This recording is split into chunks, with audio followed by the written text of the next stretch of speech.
SS news AP నిజాలు నిర్భయంగా. నెల్లూరు జిల్లా కోవూరు నియోజకవర్గం ఇందుకూరుపేట షాదీ మంజిల్లో శనివారం వైఎస్ఆర్సీపీ ఆధ్వర్యంలో డిజిటల్ బుక్ ఆవిష్కరణ జరిపారు. మండల పార్టీ అధ్యక్షులు మావులూరు శ్రీనివాసులరెడ్డి అధ్యక్షత వహించిన ఈ ఆవిష్కరణలో సీనియర్ నేత ఏపీఎల్డీఏ చైర్మన్ గొల్లపల్లి విజయ్ మాట్లాడుతూ వైఎస్ఆర్సీపీ కార్యకర్తల్లో మనోధైర్యం నింపేందుకు ఈ డిజిటల్ బుక్ ఉపయోగపడుతుందని అన్నారు.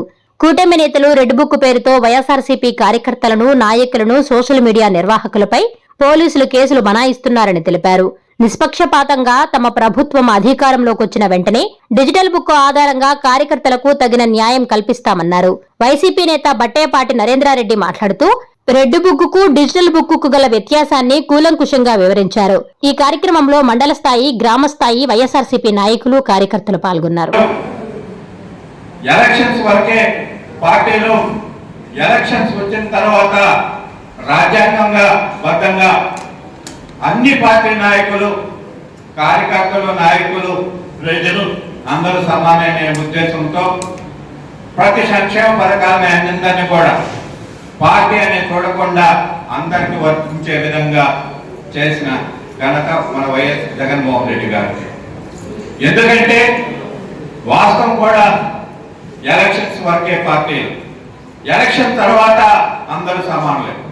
కానీ నేడు కూటమి ప్రభుత్వం అధికారంలోకి వచ్చిన తర్వాత గ్రామాల్లో కానీ, పట్టణాల్లో కానీ, మండలాల్లో కానీ ఎవరైనా మాట్లాడితే అరెస్ట్ చేస్తాం. మీరు పత్రికలలో విమర్శిస్తే అరెస్ట్ చేస్తాం, సోషల్ మీడియాలో పోస్టులు పెడితే మిమ్మల్ని అరెస్ట్ చేస్తాం. ఇంకా మీ ప్రతిపక్ష పార్టీని కూడా గొంతు నొక్కే విధంగా మీరు ఏదైనా ఉద్యమాలు ప్రభుత్వానికి వ్యతిరేకంగా మాట్లాడినా మిమ్మల్ని అరెస్ట్ చేస్తాం, మీ మీద కేసులు పెడతాం, మిమ్మల్ని జైలు పంపిస్తాం అని భయపెడుతున్నారు. ఇది ఎక్కడ ప్రజాస్వామ్యం? ప్రజాస్వామ్యంలో వ్యక్తిగత స్వేచ్ఛ ఉంది, ప్రతి ఒక్కరి పౌరుడికి హక్కు ఉంది, ఏదైనా మాట్లాడచ్చు, ప్రభుత్వాన్ని నిలదీయచ్చు. ప్రతి ప్రభుత్వం వాళ్ళకి కావాల్సిన హక్కుల కోసం ప్రభుత్వాన్ని నిలదీసేసేది, పోరాడేదానికి కూడా ప్రతి ఒక్కరికి హక్కు ఉంది. అలాంటి హక్కుని కావాల్సే హక్కు ఈ ప్రభుత్వానికి ఎక్కడుందని ఈ సందర్భంగా ప్రశ్నిస్తున్నా. వైఎస్ఆర్ కాంగ్రెస్ పార్టీ ఇటీవల ఒక సమావేశం ఏర్పాటు చేసుకొని ఆ సమావేశంలో పార్టీ నాయకుడు, పార్టీ అధ్యక్షుడు వైఎస్ జగన్మోహన్ రెడ్డి సమక్షంలో జరిగింది. ఆ సమక్షంలో కార్యకర్తలు నష్టపోతున్నారు, వాళ్ళ మీద అక్రమ కేసులు పెడుతున్నారు, వాళ్ళని ఏదో ఒక విధంగా మనం కాపాడాలనే ఉద్దేశంతో ఈ డిజిటల్ బుక్ ని ప్రారంభించడం జరిగింది. కార్యకర్తల్లో మనోధైర్యాన్ని పెంచేదానికి, వాళ్ళ ఆత్మస్థైర్యాన్ని పెంచేదానికి, వాళ్ళ గుండె ధైర్యాన్ని ఇచ్చేదానికి, రాబోయే కాలంలో కార్యకర్తలే బలం, కార్యకర్తలు లేకుంటే పార్టీ లేదనే తెలుసుకొని ఈ డిజిటల్ బుక్ ని ఆవిష్కరించడం జరిగింది. కనుక కార్యకర్తలు ఏమి నిరుత్సాహపడడం అవసరం లేదు. రాబోయే కాలంలో ఏ గ్రామ నాయకుడు, ఏ కార్యకర్త ఎవరు ఆ గ్రామంలో ఉన్న సమస్యలు కానీ, మీకు జరిగిన అక్రమాలు కానీ, ఏ పర్పట్టని మీ మీద అక్రమ కేసులు కానీ మీ డిజిటల్ బుక్ లో ఎంటర్ చేస్తే 04049171718 కోడ్ చేస్తే లేకపోతే క్యూఆర్ కోడ్ లో డిజిటల్ లో మీరు ఇచ్చి అప్లోడ్ చేసుకుంటే మీ గ్రామ సమస్యలు, మీ జరిగిన అన్యాయాన్ని అన్ని కూడా పార్టీ దృష్టిలో ఉంటుంది. డిజిటల్ బుక్ లో కూడా మీరు ఎంటర్ అవుతుంది.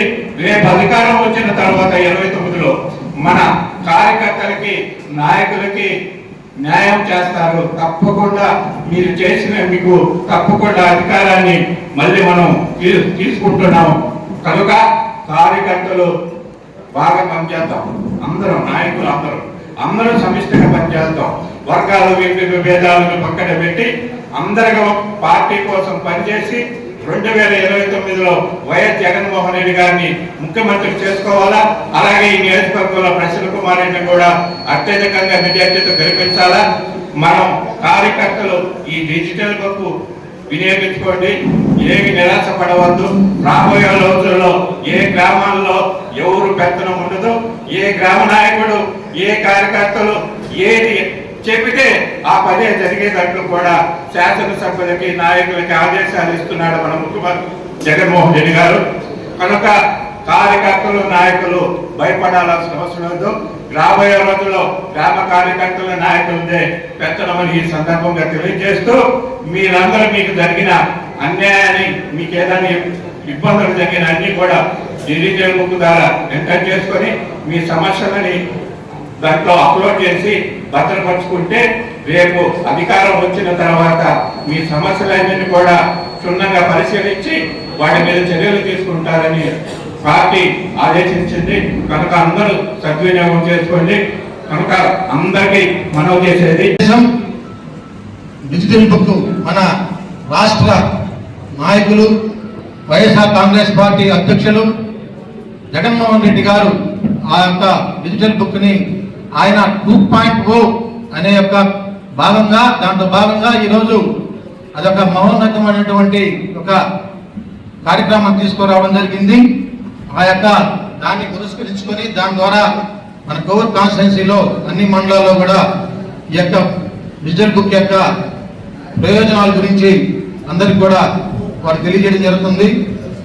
ముఖ్యంగా చెప్పదలుచుకుంది ఏంటంటే, మన రెడ్ బుక్ కి డిజిటల్ బుక్ కి ఉన్నటువంటి వ్యత్యాసాన్ని మీకు ఒకసారి తెలియజేస్తున్నాను. రెడ్ బుక్ అనేది పూర్తిగా అక్రమంగా వారికి తగ్గట్టుగా ఆ పార్టీకి సంబంధించినటువంటి నాయకులు, వైఎస్ఆర్ కాంగ్రెస్ పార్టీ సంబంధించినటువంటి నాయకుల మీద కావచ్చు, కార్యకర్తల మీద కావచ్చు, సోషల్ మీడియా మీద కావచ్చు, ముఖ్యంగా సోషల్ మీడియా మీద కావచ్చు, వారు చేసినటువంటి వారి మీద పూర్తిగా కక్షపూర్వకంగా వారు దాంట్లో రాసుకొని అధికారం వచ్చిన వెంటనే అలా అధికారులు కావచ్చు, అలా మన వైఎస్ఆర్ కాంగ్రెస్ పార్టీ సంబంధించినటువంటి ప్రతి ఒక్కరిని కూడా బాగా ఇబ్బందులు పెట్టి వారిని జైలుకి పంపించి వారిని అన్ని రకాలుగా మానసికంగా కూడా వారిని వేధించడం జరిగింది. ఆ యొక్క వేధించినటువంటి ప్రతి కార్యకర్త కూడా ఈ డిజిటల్ బుక్ ని ఉపయోగించుకోవాలి. చెప్పేది ఏంటంటే, గత 16 నెలలుగా జరిగినటువంటి మన మీద దాడులను కూడా ఖచ్చితంగా దీనిలో అప్లోడ్ చేయాలి. జరగబోయేటటువంటి మన మీద కార్యకర్తల మీద దాడి జరిగేటటువంటి విషయాలైనా దీనిలో అప్లోడ్ చేస్తే ఖచ్చితంగా రాబోయేది మన ప్రభుత్వం కాబట్టి మన ప్రభుత్వంలో ఖచ్చితంగా ఎవరికి అన్యాయం జరిగినా, మన కార్యకర్తలకు ఎవరికి అన్యాయం జరిగినా, మన నాయకులు జగన్మోహన్ రెడ్డి గారు చెప్పినట్టు 7 సంవత్సరాల్లో దాగి ఉన్నా తీసుకొచ్చి ఖచ్చితంగా చట్టపరంగా న్యాయపరంగా వారి శిక్షణ జరుగుతుంది కూడా ఈ సభాపతిగా మీకు అందరూ కూడా తెలియజేస్తూ ఉన్నాను. ఈ యొక్క అవకాశాన్ని ఎట్టి పరిస్థితుల్లో వైఎస్ఆర్ కాంగ్రెస్ పార్టీ నాయకులు ఖచ్చితంగా దీన్ని సద్వినియోగం చేసుకోవాలని కూడా వారి యొక్క దానికి సంబంధించినటువంటి పూర్తి వివరాలని ఈరోజు మీకు మన అనిల్ బాబు గారు పరిశీలనకు మీకు పూర్తిగా దాని గురించి మీకు తెలియజేయడం జరుగుతుంది. దాన్ని మనం ఒక రామబాణం అంటాము, లేకుండా అంటే ఆ విధంగా ఆ యొక్క డిజిటల్ బుక్ ని మనం ఖచ్చితంగా ఉపయోగించుకోవాలని కూడా ద్వారా మీకు తెలియజేస్తూ, ఈ యొక్క రెడ్ బుక్ లో జరిగినటువంటి పూర్తి స్థాయి అన్యాయాలు, ఎప్పుడో జరిగినటువంటి కేసుల్ని తిరగడం, వారికి అనుకూలంగా మళ్ళీ కంప్లైంట్ ఇవ్వడం, వారికి అనుకూలంగా కేసులు బనాయించడం, వారికి అనుకూలంగా సెక్షన్లు బనాయించడం, వారికి అనుకూలంగా వారిని జైల్లో పెట్టడం, వారికి అనుకూలంగా బెయిల్ రావడం చేయడం, వారికి అనుకూలంగా ఎన్ని నెలలు ఇబ్బంది పెట్టాలో అన్ని నెలలు ఇబ్బంది పెట్టడం, ఇవన్నీ కూడా జరుగుతున్నాయి.